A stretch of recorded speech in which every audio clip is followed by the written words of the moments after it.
Hi, my name's Jay Alcoholic. So the first thing I wanted to share is my sponsor, multiple sponsors have said when somebody asks you to do something in AA, the answer is yes. It's so much easier. It's so much easier than checking your calendar, or your plans, or your big things to do. You just say yes, and it always leads to good things. So I'm very honored to be asked. The other is, what John read about Tradition 11, attraction versus promotion. My home group does first Saturdays phones here. I always see this group of interesting people rolling in from 5 o'clock on. Interesting, passionate, telling funny stories, being friendly. That attraction is amazing. And I've wanted to come attend your group, and my higher power just gave me a kick in the butt and said, maybe now you should actually do it. So things work in strange ways. My sobriety date is July 7th, 2012. I have a sponsor. I've sponsored Ben. At the moment, I don't have any sponsees, so if you need anybody who needs a sponsor, I'm willing and available. I got to AA via IOP, and before that a treatment center, and before that an intervention. I was supposed to have lunch with a buddy and opened the door 11 years ago, and there was my buddy and my wife's sister and my daughter and a woman with a clipboard. And it was an intervention. And I'm 56 now. I'm in my mid 40s. I learned to drink alcoholically in college when I was a teenager. I came from a family of partiers, of people who, when you walked into, I was about to say my last name, but I was told not to tell. When you walk into the G house, they put a beer in your hand before they say hello, right? It was, our house is where all the cocktail parties were, where my brothers had their friends over to have beer and other stuff, and I was much younger watching all this partying. And I was bartending when I was 10 or 11, stealing drinks, but I didn't really learn to drink properly, professionally, until I got to college and drank like a college student and had blasts, tons and tons of fun. The strange thing happened is I managed to survive college, moved out here, and I became a workaholic. So my 20s and 30s, I was working crazy hours. I loved it. It was intense. I was addicted. I was, just thought it was great. And guess what happens when you're a workaholic? They give you promotions and they give you rewards and they give you more fun work. And so I didn't have time to drink. I remember going on ski trips and drinking way too much tequila. I'd do weekend occasional benders, but I was not drinking alcoholically, but I had an obsessive nature. I remember my boss once telling me, it's like, people like you on the team, but they think you're a little intense. And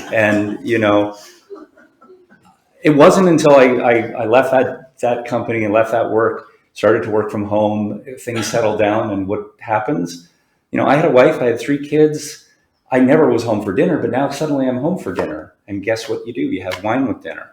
And then you have a couple glasses, and then you open this, you finish one bottle, and then it becomes a bottle and a half. And my wife's a normie, and my ex-wife's a normie, and she'd drink her 2 glasses, and I'd finish up the bottle and then open a second one. And then, some scotch would be good. And y'all know this progression, right? It just started slowly boiling. The water started boiling, and I knew I was unhealthy, right? I'm unhealthy. I'm middle-aged. I'm gaining weight. I knew this was not so good. Of course, I'm lying to my doctor. Of course, I'm telling him I'm, only having a couple drinks each day. But I knew something was wrong. I knew it was unhealthy. My ex-wife, though, she lost her dad when she was 18. He went to a treatment center. When he came out, he committed suicide 3 days later. She knew the signs. And, we were in marriage counseling, and I got, a business card for substance abuse counseling.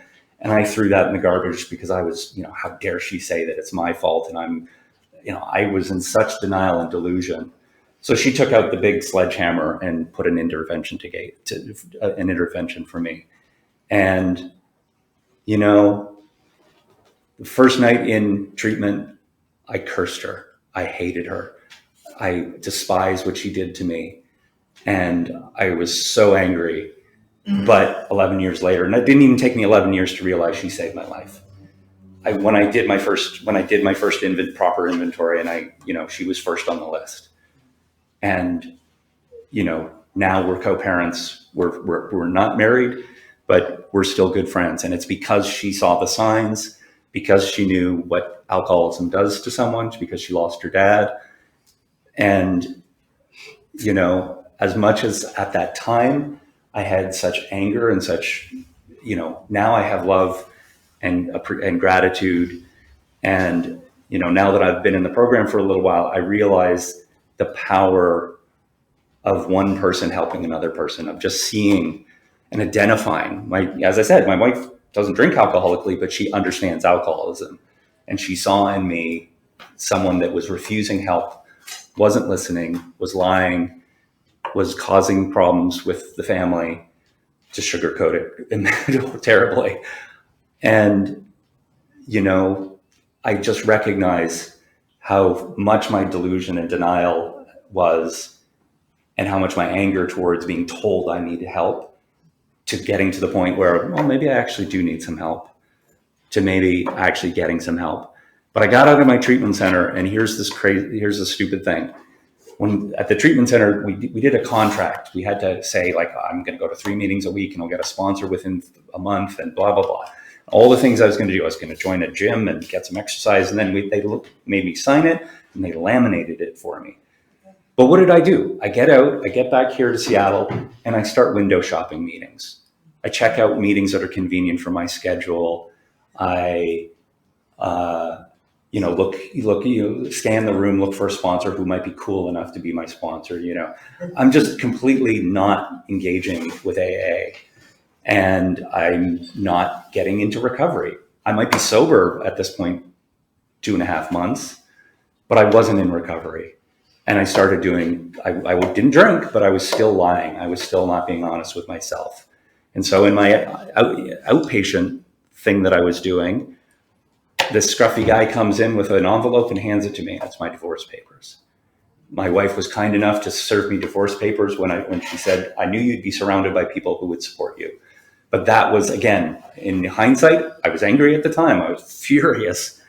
I had an anger problem. Did I mention that? I have an anger problem. But the divorce papers were my higher power's way of saying, get off your ass, get into recovery. So another guy in my home, in that outpatient treatment group, kept talking about this great meeting, Fourth Dimension, that he went to every Wednesday. And it was Wednesday night. And it's like, take me after the session.